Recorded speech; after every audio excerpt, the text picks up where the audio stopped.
Zataz Web TV vous est proposé par Free et S7 Node 32.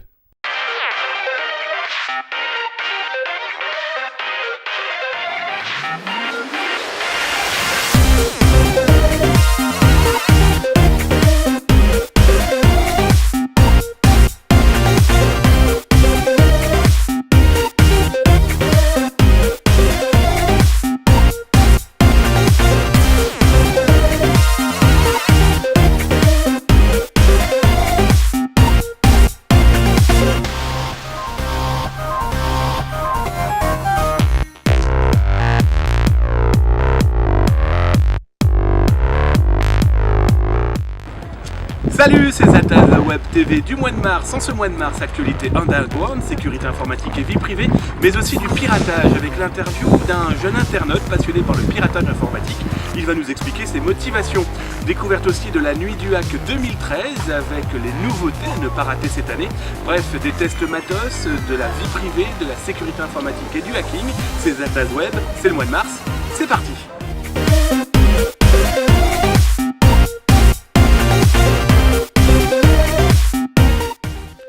Pirater Facebook, simple comme un clic de souris. C'est Nir Gloschlager qui a découvert la chose fin février. Imaginez récupérer un accès lecture et écriture de n'importe quel compte Facebook. La faille se situe, comme dans la majorité des cas, dans la conversation numérique entre les applications que vous avez installées dans votre compte et le portail communautaire américain. Pour utiliser l'exploit de Nir, il suffit de visiter un site internet créé pour l'occasion. A noter que la faille fonctionne aussi, malheureusement, sans avoir d'application installée sur son propre compte.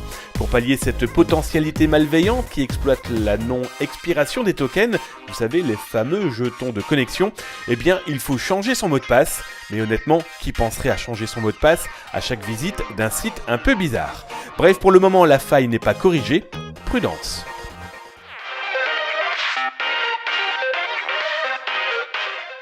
Jolie faille que celle découverte par un chercheur indien pour l'iPhone 5 d'Apple.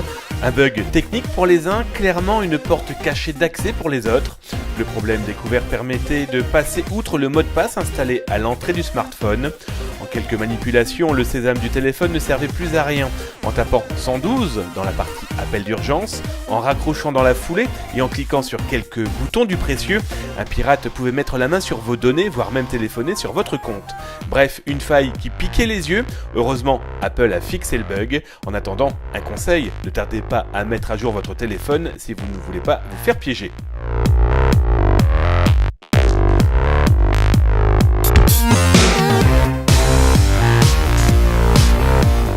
Nicolas Diaz est l'un des membres très actifs de la FIDH, la Fédération internationale des droits de l'homme. Le responsable du site internet de la FIDH nous explique pourquoi les ONG et les hackers peuvent être de parfaits alliés dans la lutte quotidienne en ce qui concerne la défense des droits de l'homme de par le monde. La FIDH, c'est la Fédération internationale des droits de l'homme. C'est un mouvement qui représente 164 organisations à travers le monde. Et donc la FIDH est née en 1922. C'est le fruit de l'union de 3 ligues européennes entre deux guerres. Et donc ça répond à l'adage des mousquetaires, l'union fait la force. Voilà. Donc aujourd'hui c'est 164 organisations à travers le monde et notre prochain congrès va être organisé en Turquie prochainement en mai. ONG Hacker, il y a un rapport parce qu'il y a quelque chose, il y a un trait commun, un ADN commun entre certains hackers notamment et les défenseurs traditionnels des droits de l'homme. J'entends un ADN commun, il y a deux composantes, la désobéissance civile notamment et malheureusement pour certains défenseurs et hackers, c'est récent, certains ont été victimes de torture. Donc il y a malheureusement cette expérience commune. L'IFIDH peut aider les hackers en termes notamment de responsabilité, responsabilisation des actes. C'est-à-dire qu'on a surtout affaire, on travaille avec des hackers qui ne sont pas anonymes, qui nous aident notamment sur des formations à destination des défenseurs des droits de l'homme, pour leur donner les clés, notamment de sécurisation de données, de transmission sécurisée de données, et aussi parfois, lorsque le contexte l'exige, le contexte critique notamment, des clés pour qu'ils soient anonymes et qu'ils puissent transmettre des informations sensibles, pouvant parfois être mises à charge lors d'un procès.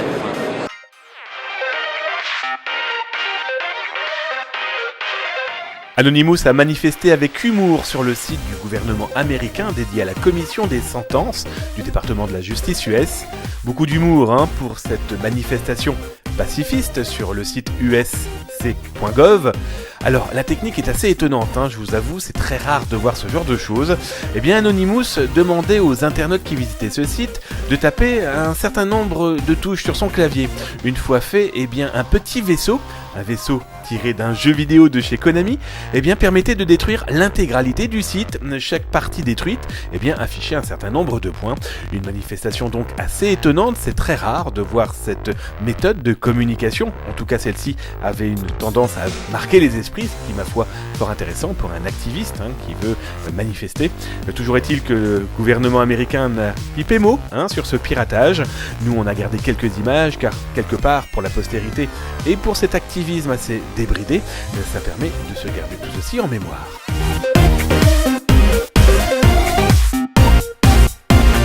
Depuis 7 ans, Guillaume de la team Hacker Voice organise la Nuit du Hack, le grand rendez-vous hacking du mois de juin en France. Explication et découverte des nouveautés de cette nouvelle édition.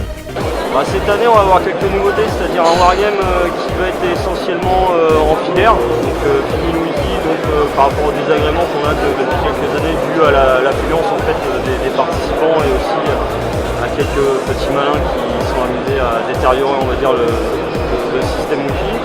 Une salle dédiée aux captures de flag.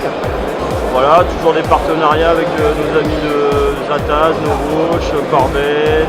Voilà, il y aura plein de petites nouveautés. On essaye de, voilà, comme chaque année, de faire évoluer la Nuit du Hack avec la bonne humeur et puis surtout de garder cette convivialité et aussi parler tout autour de la sécurité. Donc voilà, on vous attend. Il va y avoir beaucoup de workshops comme l'année dernière et en plus il y aura beaucoup plus de place, donc on encourage tout le monde justement à participer au call for conférence en fait qu'on a publié sur notre site internet.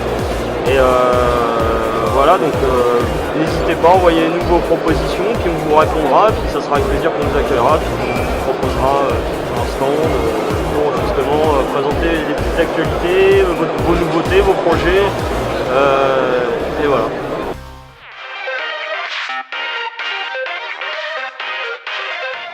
Il a un pseudo imprononçable, il a 16 ans, il vit en France. Cet internaute est passionné de piratage informatique, un sport très dangereux, d'autant plus qu'il a piraté une dizaine d'universités américaines dernièrement. Nous avons souhaité en savoir un petit peu plus sur ses motivations. Explication. Sur Internet, j'aime me tenir au courant de ce qu'il se passe sur le web. Pour moi, c'est important de s'informer sur le monde qui nous entoure. Quand je navigue sur le web, j'essaie d'aller là où nous ne sommes pas censés aller. Pour moi, visiter un site, c'est tout d'abord visiter son système. Quand une sécurité est mise en place, c'est comme une invitation à aller la pirater. Mon défi est de réussir à la contourner. La plupart du temps, je ne peux pas m'empêcher d'aller voir comment fonctionne le système sans pour autant la dégrader. Naviguer sur des pages qui ne devraient pas être visitées, c'est une forme de liberté. Je peux aller où je veux, quand je veux, sans l'autorisation de quiconque. Je diffuse toutes les informations piratées sur le web, tout simplement pour montrer qu'Internet appartient à tout le monde. Nous nous en servons tous les jours. J'en conclus que n'importe quelle personne devrait avoir le droit d'accéder à ce qu'elle veut. Les barrières qu'essayent de mettre certains sites du gouvernement à la population n'existent pas pour moi. Je mettrai toujours la main sur les informations et les réponses aux questions que je me pose. La Corporation d'énergie électrique d'Éthiopie est un bon exemple. J'ai publié toutes les données concernant les projets entretenus par la société. La population a donc pu avoir accès à des ressources normalement confidentielles, des ressources qui les ont informés sur ce que décident les sociétés derrière notre dos. Une négligence de travail de la part de nos chers informaticiens, qui font le bonheur des cybercriminels. Ces oublis de sécurisation sont dus à un manque de travail. Il faut aussi se dire que le niveau de sécurité 100% n'existe pas, il y aura toujours une faille permettant d'accéder à des dossiers compromettants. Ces derniers temps je m'intéresse à la sécurité des plus grandes universités des États-Unis comme Harvard, Oxford ou Stanford. Certaines failles permettent l'accès aux comptes des professeurs et aux élèves, il suffit de quelques manipulations pour avoir un accès total sur l'université. Pour tout dire, avec un peu de connaissances dans le domaine du social engineering, les informations sur les étudiants permettent de pouvoir ruiner les études des élèves.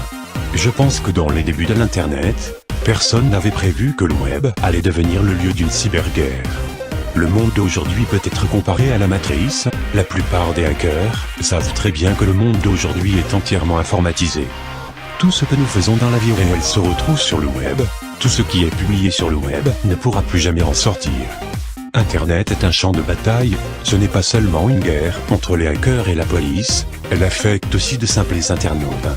À l'heure actuelle, le nombre de hackers a beaucoup augmenté. Dans mon avenir, j'aimerais travailler dans la conception de sites web, ou alors dans la sécurité. L'activisme est bien évidemment ma passion, mais je vois le piratage comme un simple divertissement. C'est un loisir à risque, certes, mais qui nous fait découvrir beaucoup de choses sur l'univers de l'Internet. Je fréquente certaines communautés de hackers, qui me permettent de dialoguer via des forums. Là-bas je peux partager une partie de mes connaissances, je fais attention à ne pas divulguer des informations qui pourraient attirer des ennuis par la suite. J'exerce le piratage seul, le risque de travailler avec quelqu'un est qu'il y ait des fuites de données, ou pire, une trahison des coéquipiers qui peut nous mener à la prison. J'ai déjà eu affaire à des imposteurs qui se servaient de mon identité pour obtenir des informations personnelles. Dans ce genre de cas, il faut savoir effacer toute trace de son passage sur le web pour éviter les ennuis. Ça ne m'arrive pas souvent car comme le montre mon pseudo, je suis indéchiffrable, imprononçable, illisible et je n'existe pas.